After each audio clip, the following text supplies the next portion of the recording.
everyone, I'm Becky. And I'm Sarah. Welcome to Bickering Book Reviews. It's been a long week. This Panera, I think, is bad karma, bad juju. I don't know. It's been a long week. I lost my voice. I couldn't talk. You still kind of I couldn't talk for a whole day. It was very upsetting. But anyway. Was your family happy about it? My father literally said to me, "Oh, you can't talk. The volume of the earth just went down a little." I was like, thanks. Yeah. It's hilarious. Anyway. It's so totally. And that's why I'm in therapy. Actually, I'm not. I probably should be. Besides the point. I almost feel like everybody needs a good dose of therapy. My mom believes that. My mom feels that it should just be like a mental health check. Should be just like your well visit every year. But that's not what we're talking about today. I mean, but it is kind of. It's related. So we are doing Bickering book reviews, and today we are talking about the book Brave Face by Shaun Hutchinson. A memoir. Which I got off of Edelweiss. Shaun Hutchinson. Yes, we both got it off of Edelweiss. Yes. And let's go into what it's about. So this is a book it's Shaun Hutchinson's memoir. It starts when he is, I believe, starting high school. Does it briefly touch down on middle school? And it's just about his life in Florida. It talks about his family. It talks about him coming to terms with his sexuality and understanding what that meant to be homosexual. It talks about how he viewed that, about society. It talks about his depression. It talks about his mental issues. It talks about his relationships, his family relationships, his romantic relationships, him going to college. And I feel like this is something I can say. It talks about his suicide attempt. Yep. Because he wrote that trigger warning in the beginning. I don't think it's at the beginning though. I think it's right before it happens. No, I swear that or maybe it was in the It's actually it literally in the arc. So in the arc, I think it might be in the notes, the little letters that they write to you before it starts. Maybe because it was definitely there. Well, and as you're reading it, it literally comes up and says, "Just so you know, this is going to get brutal," and it does. Please flip to this page if you want to.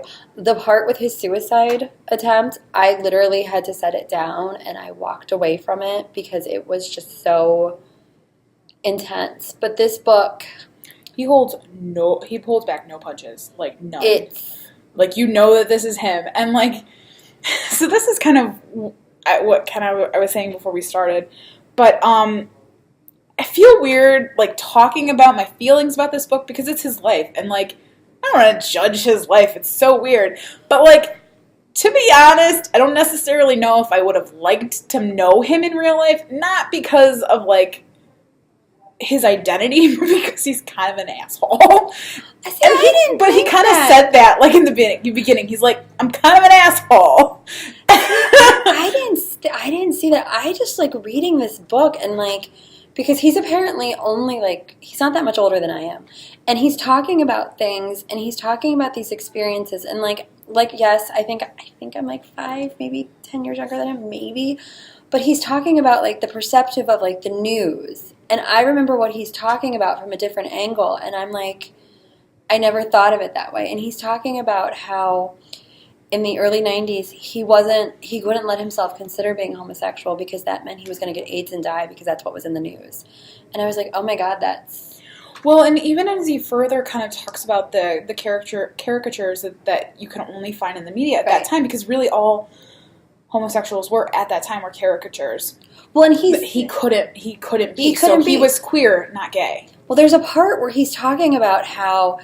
that is not what makes him an asshole. I'm just throwing that out there. No, see, and I know this. I know so many guys like that. I was like, whatever. But no, there's a part where he's talking about how the character in Mannequin, who is homosexual, is this caricature larger than life. What you joke about, that it was wrong to be a homosexual, but it was okay to have 2 movies about men falling in love with mannequins that come to life. And I was like, really valid point. Yeah, it was a really valid point. He makes some really valid points. Right. And but he's talking about his depression. Because at first though, I was wondering what about Queer as Folk? Because that was big during that time. But that was later. That was really? That was when I was in college. I mean, it was big in the UK already then. Oh. But I want to say that came out 2001. Plus it was on Showtime. See, but then the other thing is though, plus Brian Kenny was horrible. Exactly. So what I was kind of circling back to is everything that he didn't want to be was still espoused in this very kind of forward thinking, or at least that's what I thought it was during the time. Right. This forward thinking show, but really it's just furthering exactly what the news media tells them is going to happen. Right. AIDS and Coke. Right. And I just, you had that, and then you had the depression, and you had the actual, the thoughts in his head telling him he's not good enough, he's not good enough, he's not good enough. And I'm like, I have a lot of friends and family that are clinically depressed. I'm like, that nailed it so well. It did. I mean, it did. And then when he's describing his overdose and his suicide attempt, and I'm just like literally, he's describing it, and I'm like putting the book down. And you and I have had very different reactions to his books, because I still think We Are the Ants is one of the most brilliant books I've ever read. And I loved The 5 Stages of Andrew Brawley. I love that one. There are other ones I didn't like as much. But and here's the other thing, he keeps talking about in the book, he's talking about how he wants to find someone that he feels comfortable with, that he can love. And I feel like I'm literally on the edge of my seat. Will he find someone? Will he find, the best? I really so wanted him to. I wanted, and then in his, and then author's note, he's like, not really. Well, no, no. And that's the thing, kind of when he talks about what happens after this book, I'm like, there's still a book there. That's the thing.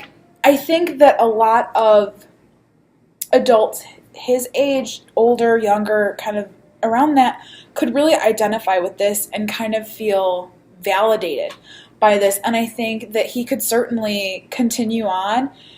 And while I think this is a great book for young adults, and I think that it will kind of really help them kind of work through their own sexual identities, their own kind of mental health challenges, understanding that.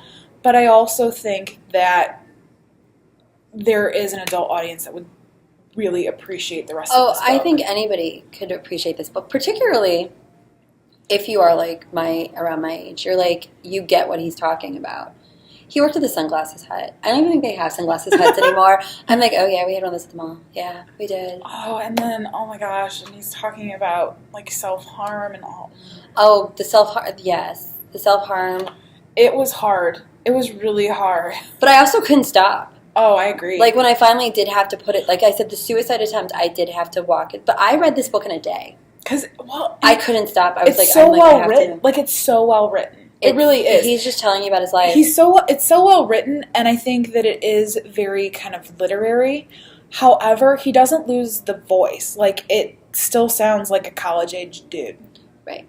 Well, so, and the whole time I'm reading it, to me, this is going to be listed on Mock Prints. This is something that people really need to examine. I posted it for Mock Prints. Oh, I was going to. Oops, I stole it. Okay.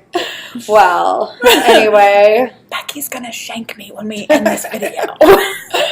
So we can just keep talking about how I feel like... So, and the other thing is, though, I was so kind of compelled by his story that I wanted to know, what his actual voice sounded like. I don't know why.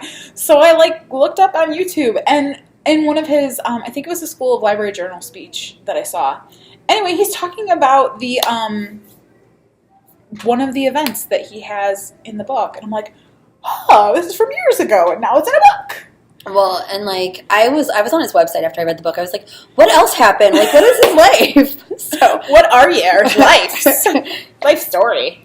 So we should rate it. So our rating. But I think that speaks well of the book, though, that we were so invested that we went beyond the book and wanted to learn more. And I've enjoyed his other books, and I haven't wanted to research him.